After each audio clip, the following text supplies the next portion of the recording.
At dawn, she walks out of the shelter where no one believed in her. A blind girl, and a husky everyone feared. He became her eyes, her protector, and her final miracle. But when the fire broke out, their story became one the world would never forget. Before we begin, tell us where you're watching from, and if you believe that love can see even through darkness, subscribe right now. The rain came down in thin, whispering threads, soaking the cracked pavement outside the St. Mary's Rehabilitation Home.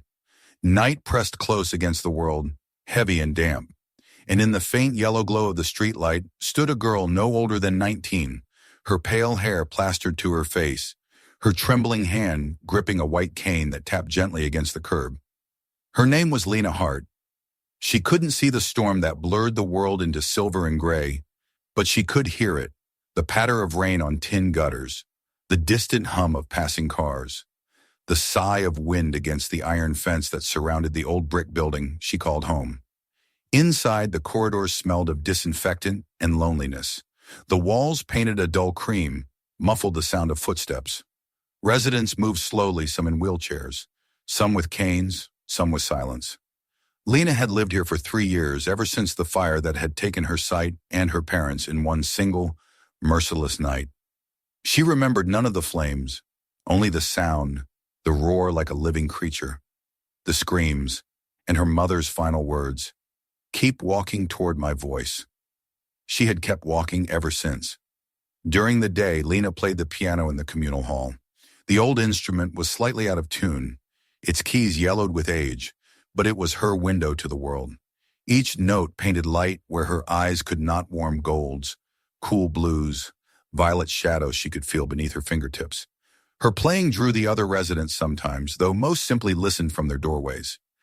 For Lena, music wasn't escape, it was sight. "I can't see light," she told one of the nurses once, "but I can hear it." That evening, the air inside the home trembled with the sound of barking, sharp, violent, filled with defiance.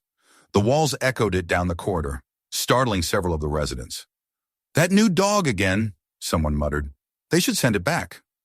Lena turned her head toward the sound. She could hear the tension in it, not anger, but fear disguised as strength. "Who is he?"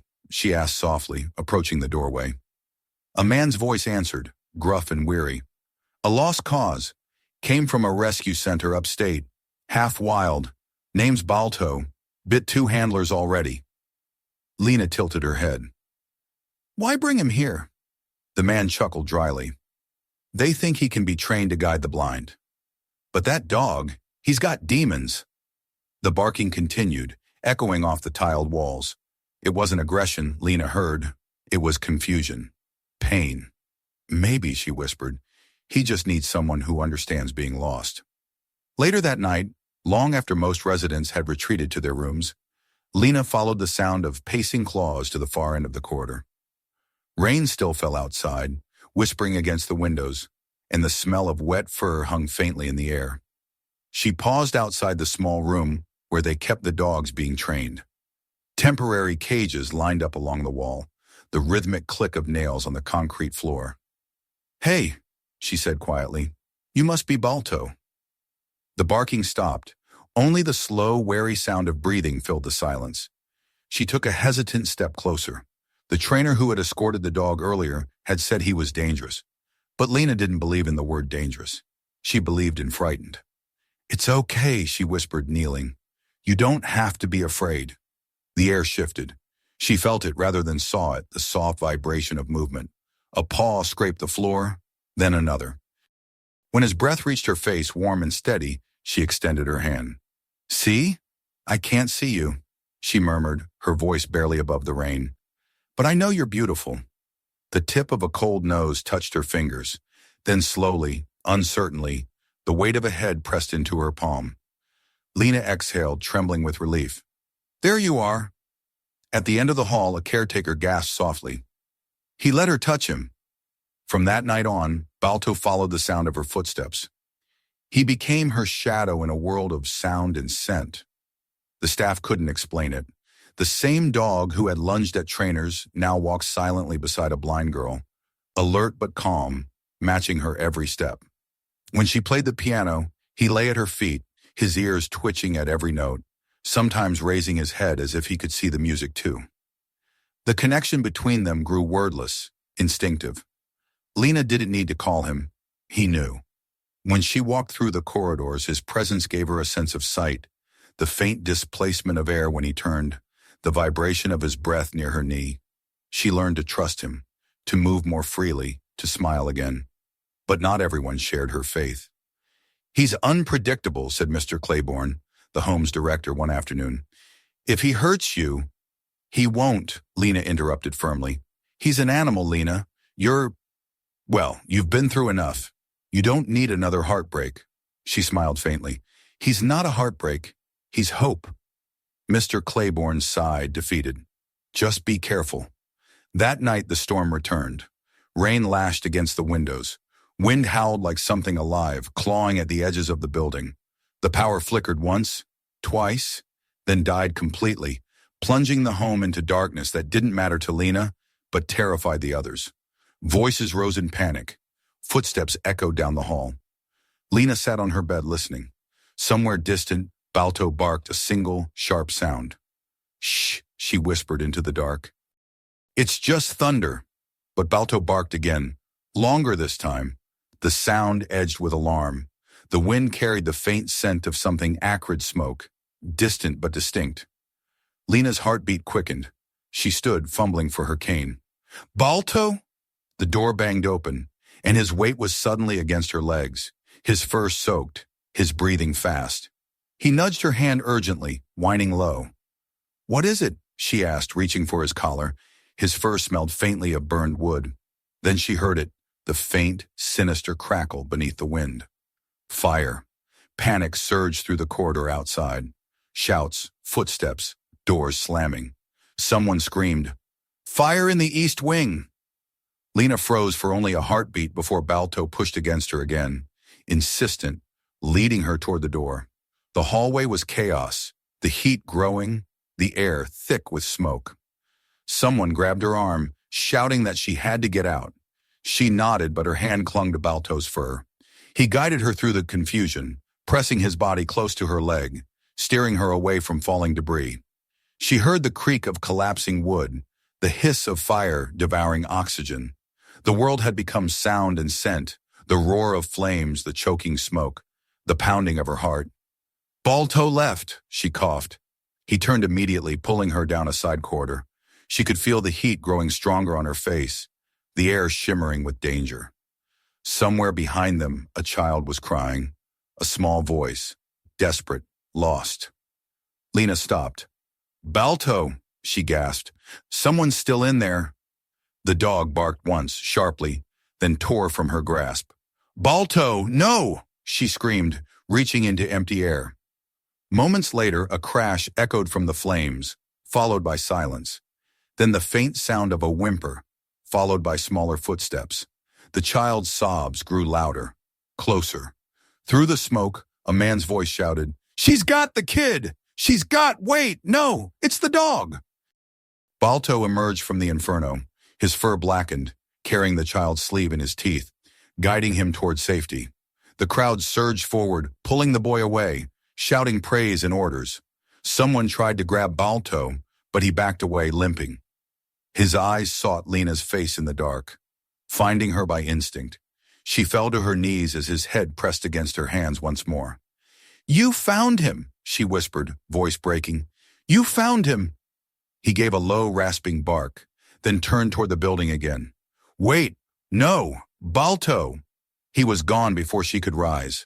Flames leapt higher, swallowing the roof, the night filled with the crack and roar of destruction. Lena screamed until her throat tore, reaching for him, though she couldn't see. Hands pulled her back, held her as she struggled. Hours later, when the fire finally died, and the first gray light of dawn touched the ruins, Lena sat among the ashes, her face streaked with soot and tears. The rescuers moved quietly through the debris, searching for survivors. "Any sign of the dog?" someone asked. Another voice answered softly, "No, not yet." Lena clutched the collar she'd found near the gate, the metal tag still warm. "Balto." She pressed it to her heart, her voice a broken whisper. "He'll come back." He always comes back. The wind shifted, carrying away the smell of smoke, leaving only silence. Somewhere far beyond the reach of sight, a single echoing howl rose into the pale morning air, soft, distant, and heartbreakingly familiar. And though she couldn't see it, Lena smiled through her tears. Because she knew that voice, and she knew that love like his never really vanished into the dark. The city slept under a gray morning sky when Lena woke to silence that felt heavier than usual. The air inside the temporary housing center still carried traces of smoke from the night before. Every time she inhaled, she caught the faint bitterness that made her chest tighten. Her body ached with exhaustion, her clothes smelled of ash, and her hands trembled as she reached for the collar she had clutched all night. The metal tag pressed cold and solid against her palm. Balto. The fire had taken everything, the building, the instruments, the few people she'd begun to trust. Yet what hurt most was the emptiness near her bed. She kept expecting to hear the soft thump of a tail, the familiar rhythm of claws against the floor. Nothing came. Days turned into weeks. Reporters came and went, their voices full of sympathy that didn't reach their eyes. Social workers filled out forms, asking if she had family, asking if she remembered the details of the fire. "You're lucky to be alive," they told her. But luck had never felt so cruel. The rescue workers hadn't found Balto. Some said he must have run into the woods. Others said the fire had been too fast. Lena refused to believe either.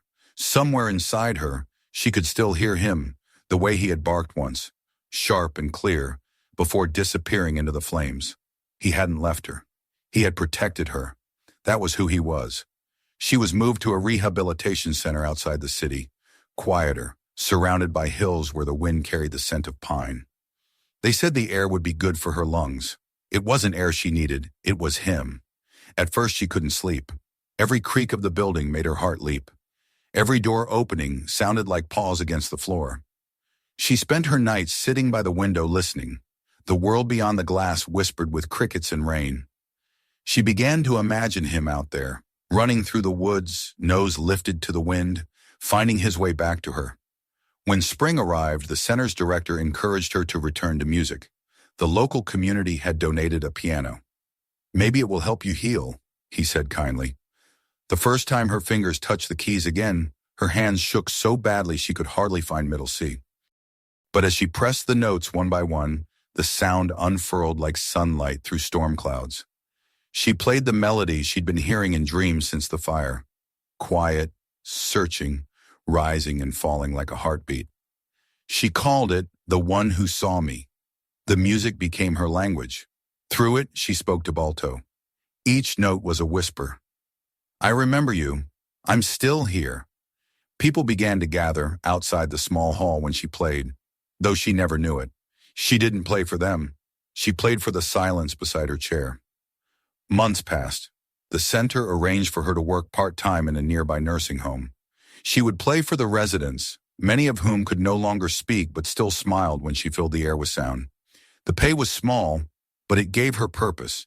And in the strange way that life sometimes repeats itself, the home stood at the edge of a forest, the same forest that bordered the ruins of her old city. The first time she walked there alone, cane tapping softly against the path, she felt something stir inside her. The smell of pine needles, the whisper of wind through branches. It was familiar, almost comforting. She began taking walks after her performances, following trails she mapped out in her mind by sound, the crunch of gravel, the hum of insects, the echo of her own footsteps. The staff worried, but she assured them she knew her way. "You can't get lost," she'd tell them softly, "not if you listen." Then came the first night of winter. Snow began falling at dusk, soft as feathers, coating the roofs and trees in silence. The home was warm, the fire crackling in the hearth, but Lena couldn't sleep. The snow's hush outside felt like a voice calling her. She put on her coat and scarf and stepped into the cold. The world was soundless, blanketed in white. The crunch beneath her boots told her each step. She smiled faintly. Snow had its own rhythm. She moved along the familiar path leading toward the woods. Halfway down the trail, she stopped. Something was different. The air carried a scent that didn't belong to snow or pine, Something wild, something alive. She felt it before she heard it, a vibration in her chest, faint but unmistakable. A howl, long and low, rising and falling like the song of the mountains. Her breath caught. She turned her head toward the sound, every nerve alive. "Balto," she whispered. The only answer was the whisper of snow sliding from a branch. She took a step forward, then another. Her cane hit something hard, a half-buried rock or root, and she stumbled, landing on her knees. The cold bit through her gloves, but she didn't care. She listened. Again the howl. Closer this time. "Balto," she cried. "It's me!" She heard movement ahead, a crunch of paws in the snow, the faint exhale of breath. A warmth touched the air before her face, and her hand lifted on instinct. Something brushed her fingertips, a wet nose. Her heart stopped, then surged forward. "It's you," she breathed, trembling. "You came back." The nose pressed harder into her palm. The familiar warmth, the gentle rumble of breath, everything she remembered. Tears spilled down her cheeks, hot against the freezing wind. Then, as suddenly as it had come, the warmth vanished. The air grew still again, the forest silent. "No," she whispered. "Please." Her hands found only air. She turned toward the sound of her own breathing, calling his name again and again until her voice broke. When she finally rose to her feet, her fingers brushed against something half buried in the snow. A thin strip of worn leather. She lifted it carefully, tracing the edges until she found the small metal tag. Her frozen lips formed the letters she could feel engraved there. Balto. The world blurred, not because she could see, but because she could feel everything breaking open inside her. She sank to her knees again, clutching the collar to her chest. "You found me," she whispered. "Even from wherever you are." The wind stirred, swirling snow around her like ghosts. And then, faintly, she felt it again, the breath of something warm against her cheek, followed by a soft, single bark carried by the storm. When the nurses found her, an hour later, she was sitting in the snow, eyes closed, a faint smile on her lips. The collar clutched tightly in her hands. They thought she was whispering to herself, but she was listening to the echo of a heartbeat that wasn't hers, to a sound only she could hear. That night, back inside, she placed the collar on the piano. When she pressed the first key, the tone rang clear and bright, filling the hall with something that felt alive. She titled her new composition, "The Scent of Smoke." Each note carried his name, and though no one else could hear it, Lena knew as somewhere beyond sight, beyond death, beyond everything. Balto was listening. Winter deepened, and with it came silence, the kind that presses against the heart like a weight. The nursing home stood alone at the edge of the forest, its windows glowing faintly in the long evenings. Inside, life followed its small routines. Tea at 6, medicine at 8, lights dimmed by 10. Yet for Lena, the world existed between those hours, when the others slept and she could sit by the piano, tracing her fingers along the collar that rested beside the keys. The name Balto had begun to fade where her touch had worn the letters smooth. Every night she played for him, filling the empty corridors with music that trembled like breath in cold air. The melody was no longer sorrow alone. It had changed, like the seasons. It carried a strange warmth, a pulse that made the night feel alive again. Outside, snow covered everything, softening sound and memory alike. But sometimes, when the wind turned just right, Lena thought she could hear it, the faint crunch of paws across the frozen path. "The mind plays tricks," the nurses told her gently, but she only smiled. They didn't understand that sound to her was sight, and this one was too clear, too real to be imagined. The forest had become her sanctuary. Every afternoon after playing for the residents, she would walk along the trail she and Balto had once taken, the one where she had found his collar. The nurses begged her not to, afraid she'd fall or get lost, but she never did. Balto still guided her, even if only in echoes and instinct. That December, a storm unlike any she'd known swept through the valley. The wind howled through the pines, snow rising in white whirlwinds that buried fences and paths. The home lost power for 2 days, and the residents huddled near the fireplace while Lena played to keep them calm. Her music filled the hall with the feeling of summer, the scent of pine needles after rain, the sound of rivers running free. When she finished, the old woman who always sat closest to her said softly, "Child, when you play, I can almost see again." That night, Lena couldn't sleep. The storm raged outside, battering the walls with icy fists. Then between the gusts, she heard it again. A howl, not a dream, not memory. Real, long and low, carrying through the storm, threading itself between the branches and snow. Her heart pounded.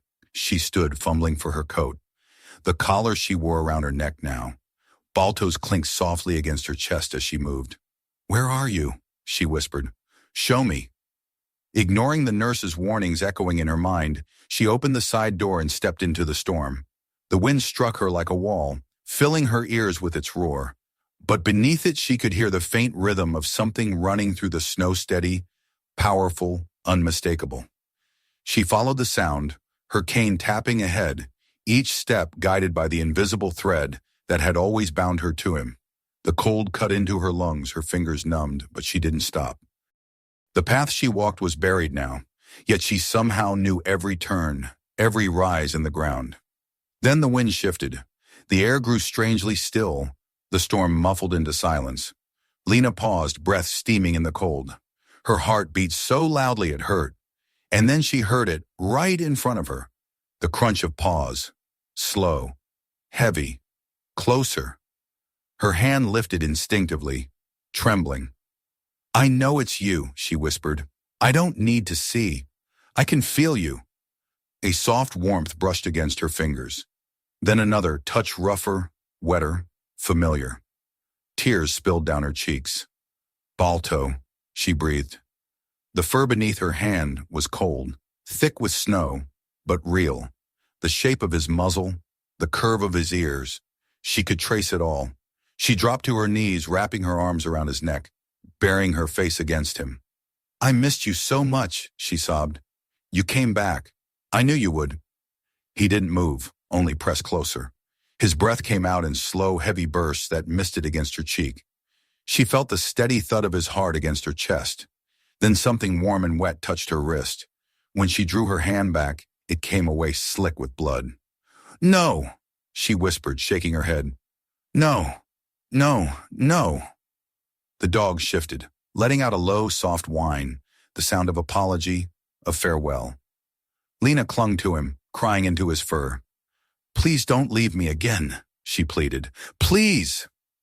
The storm roared again, sweeping around them like a living thing. Snow swirled in thick spirals. The wind screamed through the trees, and in its cries she heard something: ancient love, loss, and everything between. When she finally opened her eyes, though they saw only darkness, she felt the space beside her grow cold. The warmth was gone. Her arms held only snow. "Balto!" Her voice broke. She reached into emptiness, but her hands found nothing.